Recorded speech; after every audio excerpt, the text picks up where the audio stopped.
ನಾನು ಹಿಂದಿನ ವಿಡಿಯೋದಲ್ಲೇ ಹೇಳಿದಾಗೆ ಇದು ಇಲ್ಲಿಗೆ ಮುಗ್ದಿಲ್ಲ. ಇದು ನನ್ನ ಡೈಲಾಗ್ ಅಲ್ಲ, ಯುವರಾಜ್ ಕುಮಾರ್ ಅವ್ರದ್ದು. ಇಂಟ್ರೋ ಮುಗೀತು, ಇನ್ನು ವಿಡಿಯೋ ಒಳಗೆ ಹೋಗೋಣ. ಲೆಕ್ಕ, ಇದು ರೋಹಿತ್ ಪದಕಿ ಅವರು ಡೈರೆಕ್ಟ್ ಮಾಡಿರುವಂಥ ಸಿನಿಮಾ. ಯುವ ಅವರಿಗೆ ಇದು 2ನೇ ಚಿತ್ರ. ಮೊದಲನೇ ಚಿತ್ರದಲ್ಲಿ ಹೇಳ್ಕೊಳ್ಳೋಷ್ಟು ಯಶಸ್ಸೇನು ಸಿಕ್ಕಿರಲಿಲ್ಲ. ಇನ್ಫ್ಯಾಕ್ಟ್ ಅವ್ರ ಪರ್ಫಾರ್ಮೆನ್ಸ್ ಮೇಲೆ ತುಂಬ ಕಮೆಂಟ್ಸ್ಗಳು ಪಾಸ್ ಆಗಿದ್ವು. ಮೀಡಿಯಾದವರು ಇದ್ರ ಬಗ್ಗೆ ಅವ್ರ ಹತ್ರ ಪ್ರಶ್ನೆ ಮಾಡಿದಾಗ ಅವ್ರು ತುಂಬ ಪಾಸಿಟಿವ್ ಆಗೇ ತೊಗೊಂಡ್ರು. ಒಬ್ಬ ನಟನಾಗಬೇಕು ಅಂತ ಅಂದ್ಕೊಂಡಿರೋನಿಗೆ ಇದಕ್ಕಿಂತ ಇನ್ನೇನು ಬೇಕಲ್ವಾ. ಲೆಕ್ಕ ಸಿನಿಮಾನ ನಿರ್ಮಾಣ ಮಾಡಿರೋದು PRK ಜಯಣ್ಣ ಮತ್ತು KRG ಪ್ರೊಡಕ್ಷನ್ಸ್. ಹೇಳಬೇಕು ಅಂತಂದರೆ ಇವ್ರ ರೀಸೆಂಟ್ ಸಿನಿಮಾಗಳು ಯಾವುವು ಅಂದ್ಕೊಂಡಾಗೆ ಜನಕ್ಕೆ ರೀಚ್ ಆಗಿರಲಿಲ್ಲ.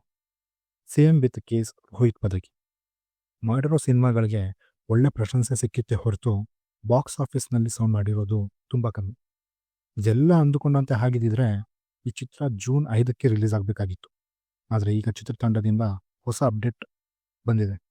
ಅವರು ಜುಲೈ 18ಕ್ಕೆ ಬರ್ತಾ ಇದ್ದಾರೆ. ರೀಸೆಂಟಾಗಿ ಫಿಲ್ಮ್ ಟೀಮಿಂದ ಟೀಸರ್ ರಿಲೀಸ್ ಆಗಿತ್ತು. ಅದರಲ್ಲಿ ನಮಗೆ ನಮ್ಮ ಅಪ್ಪು ಅವರ ಜಾಕಿ ಸಿನಿಮಾದ ಒಂದು ಗೆಟಪ್ ನೆನಪಾಯಿತು. ಟೀಸರ್ನಲ್ಲಿ ಏನೂ ಹೆಚ್ಚಿಗೆ ಬಿಟ್ಕೊಟ್ಟಿಲ್ಲ. ಇದು ಟೀಸರ್, ಇನ್ನು ಟ್ರೈಲರ್ ಬರೋಕ್ಕೆ ಬಾಕಿ ಇದೆ. ಮತ್ತು ಮೊನ್ನೆಯಷ್ಟೇ ಇವರ ಬ್ಯಾಂಗಲ್ ಬಂಗಾರಿ ಅನ್ನೋ ಸಾಂಗ್ ರಿಲೀಸ್ ಆಗಿತ್ತು. ನೀವೇನಾದರೂ ಆ ಸಾಂಗ್ನ ಕೇಳಿದರೆ ನಿಮಗೇನು ಅನ್ನಿಸ್ತು ಅನ್ನೋದನ್ನು ಕೆಳಗಡೆ ಕಮೆಂಟ್ ಮಾಡಿ ತಿಳಿಸಿ. ಆ್ಯಸ್ ಯೂಶುವಲ್ ಚರಣ್ ರಾಜ್ ಅವರ ಮ್ಯೂಸಿಕ್ ಫ್ರೆಶ್ ಆಗಿ ಸೌಂಡ್ ಮಾಡುತ್ತೆ. ಬಟ್ ನಮ್ಮ ಕನ್ನಡ ಇಂಡಸ್ಟ್ರಿಗೆ ಚರಣ್ ರಾಜ್ ಅವರು ಒಳ್ಳೆ ಅಸೆಟ್. ನಾವು ಹೆಮ್ಮೆಯಿಂದ ಹೇಳ್ಕೊಬೋದು, ನಿಮ್ಮಲ್ಲಿ ಏನಾದರೂ ಜೇಕ್ಸ್ ಬಿಜಾಯ್ ಇದ್ದರೆ ನಮ್ಮಲ್ಲಿ ಚರಣ್ ರಾಜ್ ಇದ್ದಾರೆ ಅಂತ. ಇನ್ನು ಚಿತ್ರ ಜುಲೈ 18ನೇ ತಾರೀಕು ರಿಲೀಸ್ ಆಗ್ತಿದೆ.